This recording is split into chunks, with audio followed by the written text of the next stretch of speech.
I'm Cleo. I'm 41.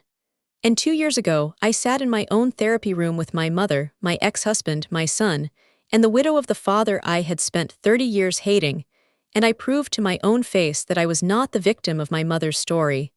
I was its continuation, its perfect copy. The monster I had been raised to believe was everyone else. But that's the end, or the closest thing to an end, I've found in the wreckage of a life spent weaponizing psychology against the people I claim to love.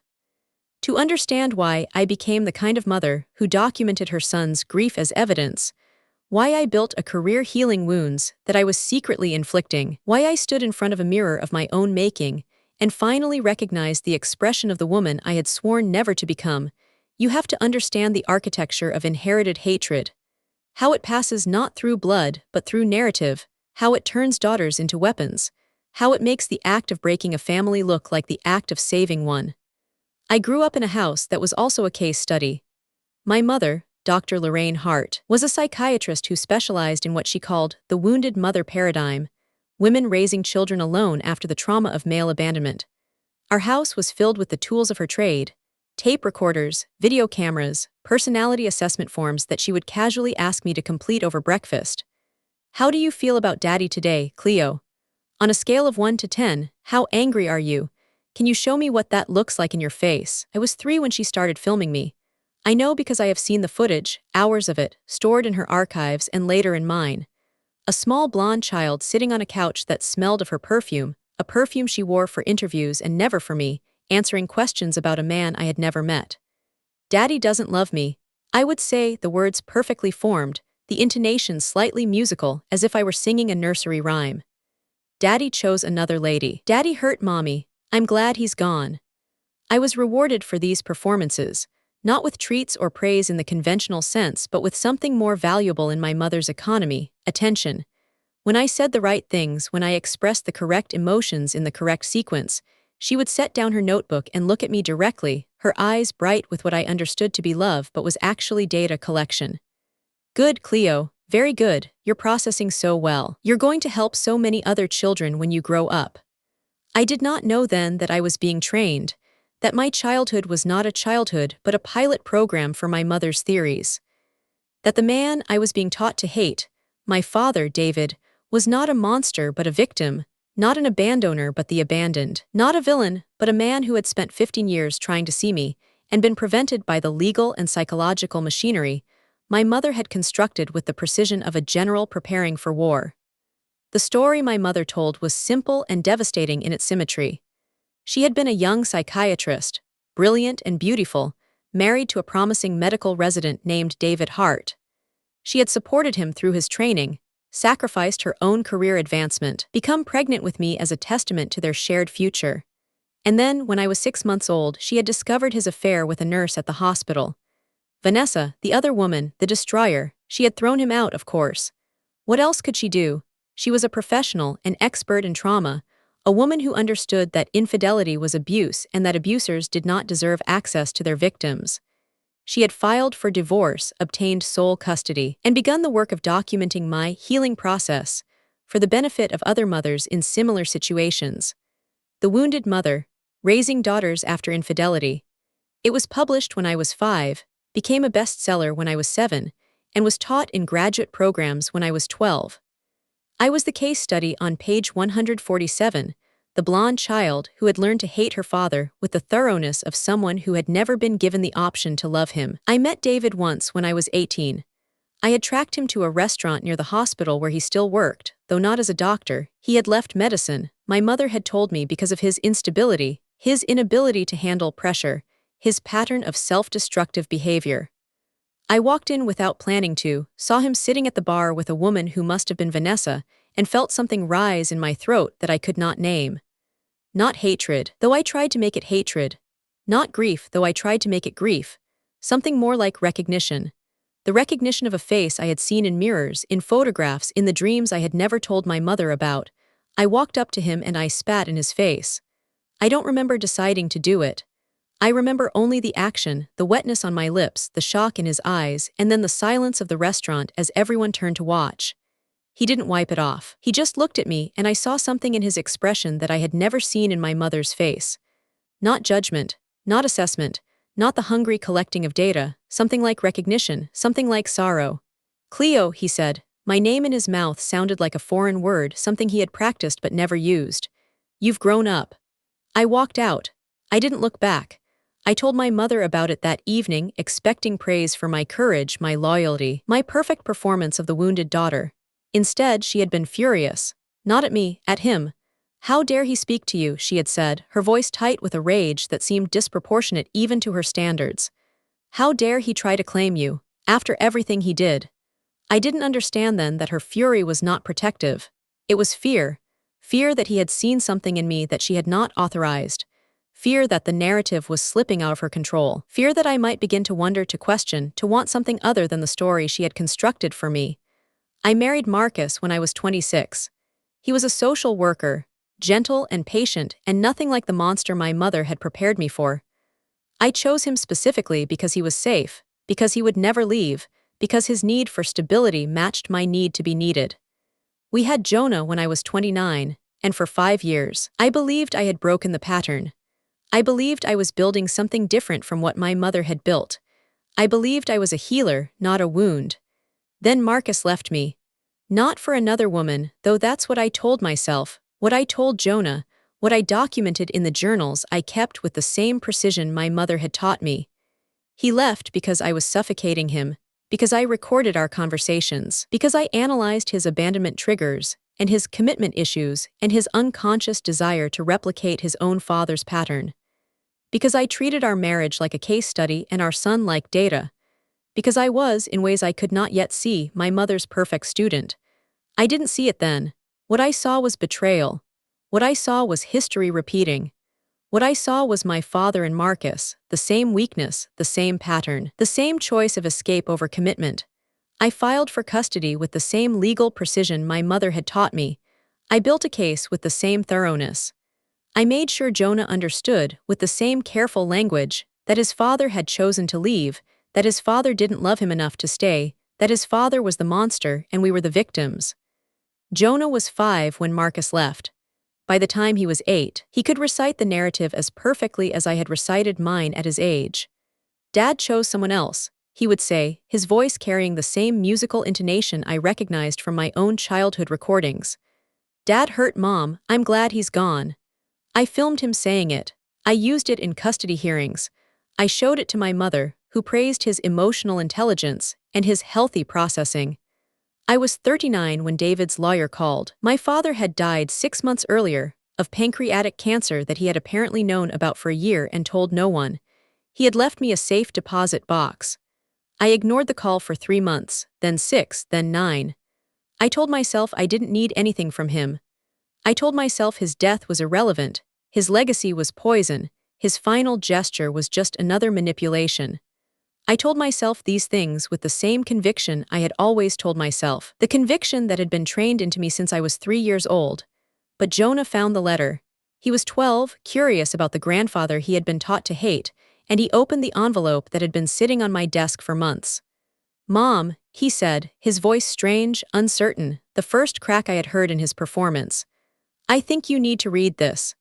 I read it that night, after Jonah was asleep, sitting at the kitchen table where my mother had filmed me answering questions about a man I didn't remember. The letter was from David's lawyer, but the contents were from David.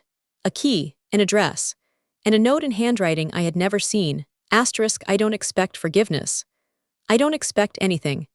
But I spent 30 years being erased from your life, and I spent the last year of my life collecting proof that I existed, that I tried, that I never stopped loving you. It's in the box. Do what you want with it.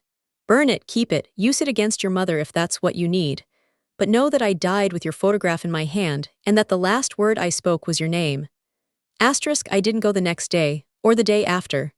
I went 3 weeks later, on a Tuesday when I should have been at work, driving to the bank with the same sense of transgression I had felt at 18 when I walked into that restaurant. The safe deposit box was small, the size of a shoebox, and it contained nothing valuable in the conventional sense. Letters, dozens of them, written in a handwriting that matched the note, photographs, audio cassettes, and a diary, leather-bound, that began in 1982, the year I was born, and ended 3 weeks before his death. I read the diary first. I told myself I was being efficient, that I would start with the most comprehensive document and work my way through the supporting evidence. But the truth was that I was afraid of the letters, afraid of the photographs, afraid of the voice I might hear on the cassettes. The diary was safer. The diary was words on paper, something I could control, something I could put down if I needed to. I didn't put it down. I read it in a single sitting, 12 hours at my kitchen table, while the sun rose and set and rose again, and I didn't notice either. The diary told a story I had never heard, a story that contradicted every foundation of my life, with the quiet thoroughness of someone who had spent decades documenting truth against a narrative that was too powerful to challenge directly. David had not abandoned my mother. She had thrown him out. Not because of an affair. There had been no affair, no Vanessa the seductress, no other woman. Vanessa had been his therapist, a woman 15 years his senior who had helped him through the depression of early fatherhood, and my mother had manufactured the affair as a pretext for removing him from my life. She had threatened to destroy his medical career with false accusations of abuse. She had obtained a restraining order based on fabricated evidence. She had used her professional connections to ensure that every attempt he made to see me was documented as harassment and potential endangerment. And he had tried. For 15 years, he had tried. The diary contained copies of letters he had written, letters that had been returned unopened. Transcripts of phone calls where my mother had screamed at him and then called the police to report threatening behavior. Photographs of him sitting in cars outside my school, watching from a distance, leaving before I could see him. A recording of a conversation with a lawyer who told him that fighting would require proving my mother unfit, which would mean exposing me to a custody battle that would destroy my childhood, and that the courts in our state almost always sided with the mother, especially when the mother was a respected psychiatrist with documented evidence of the father's instability. He had given up, not because he didn't love me, because he loved me enough to stop causing the damage that his presence seemed to generate. Because he believed, wrongly as it turned out, that my mother would be a better parent without him than with him. Because he was broken and tired and he could not fight a machine that was designed to destroy him. I read the diary twice. Then I read the letters, the ones he had written to me at every birthday, every Christmas, every first day of school. Letters that began with my dearest Cleo and ended with I hope someday you will understand. Letters that described his life without me, his marriage to Vanessa, his work as a medical writer, his garden, his dog, his persistent hope that I would find him when I was old enough to choose for myself. Letters that became shorter as the years passed, not because he loved me less, but because hope is a muscle that atrophies without use. I listened to the cassettes. His voice, unfamiliar and yet strangely resonant, reading some of the letters aloud, practicing, I realized, for a conversation that never happened. A conversation where he would explain, where I would understand, where we would somehow bridge 30 years of absence and manufactured hatred. And finally, I found the recording that broke me. Not a letter to me. A conversation with Vanessa, recorded without her knowledge from a time when he was dying and she was trying to convince him to contact me. She's 40, David. She's a psychologist. She can handle the truth. She's a psychologist because of Lorraine, David's voice replied, rough with the effort of speaking, the effort of breathing. She's Lorraine's creation. If I tell her now, if I destroy what she believes, I destroy her. I spent 30 years staying away to protect her from damage. I'm not going to cause it now at the end. You're protecting Lorraine, Vanessa said, not angry, tired. The tiredness of someone who had watched this tragedy for decades. Not Cleo, you're still protecting the woman who destroyed your life. I'm protecting the only life Cleo knows, David said. If I take that from her, what does she have? What does she build from? I sat in my kitchen, in the silence after the tape ended, and I understood something I had spent my life preventing myself from understanding. My father had not abandoned me. He had sacrificed himself. He had allowed himself to be erased, to be hated, to die without reconciliation, because he believed that the truth would destroy me. And my mother had not been protecting me from him. She had been protecting herself, protecting her narrative, her career, her empire built on my manufactured grief. But I was not innocent either, because I had done the same thing, to Marcus, to Jonah. I had taken the architecture my mother built, and I had replicated it with the precision of a dutiful daughter. I had manufactured abandonment where there was only escape. I had weaponized my son's grief. I had built a career healing wounds that I was inflicting, teaching other mothers to do what my mother had done, what I had done, what I was still doing. I spent 3 months in crisis, not a dramatic crisis. A quiet, internal collapse, the kind where you continue to function while everything inside you is being rebuilt. I stopped seeing patients. I stopped writing. I stopped speaking to my mother, though she didn't notice at first. She was busy with a new book, a new case study, a new generation of wounded daughters to mold. I contacted Marcus. Not to reconcile, to listen. To hear for the first time his version of our marriage, his version of our divorce, his version of the years he had spent trying to be a father to a son who had been taught to hate him. He was cautious at first, then angry, then finally something like sad. "You really don't see it, do you?" he said, in our third conversation, over coffee in a diner that reminded me of the one where I had spat in my father's face. "You really don't understand what you were doing." "I understand now," I said, and I did. I understood that I had documented his abandonment triggers because I needed him to have them. I understood that I had analyzed his commitment issues because I needed him to fail. I understood that I had manufactured Jonah's hatred because I needed Jonah to be my ally, my witness, my proof that I was the wounded mother and Marcus was the abandoning father. Just as my mother had needed me to be her proof, I asked Marcus to help me, not for reconciliation, for repair, for Jonah.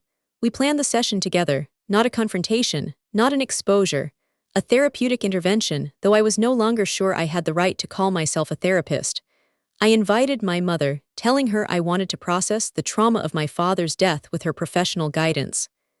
I invited Marcus, telling him I wanted Jonah to see us communicating. I invited Vanessa, David's widow, telling her I wanted to understand the man I had never known. And I invited my supervisor, Dr. Alina Voss, the woman who had trained me, who had trusted me, who I was about to show that I had betrayed everything she taught me. They arrived on a Thursday evening. My mother first, carrying her leather portfolio, wearing her charcoal suit, ready to conduct the session she believed was about my grief. Marcus next, with Jonah, who was 12 now and looked at me with the same careful neutrality I remembered from my own childhood performances. Vanessa, elderly and frail and somehow still dignified, the woman I had been taught to hate as the destroyer of my family. And Dr. Voss, who sensed something wrong from the moment she entered, who looked at me with the professional concern that I had never deserved. I didn't begin with accusations. I began with evidence, the diary, the letters, the cassettes.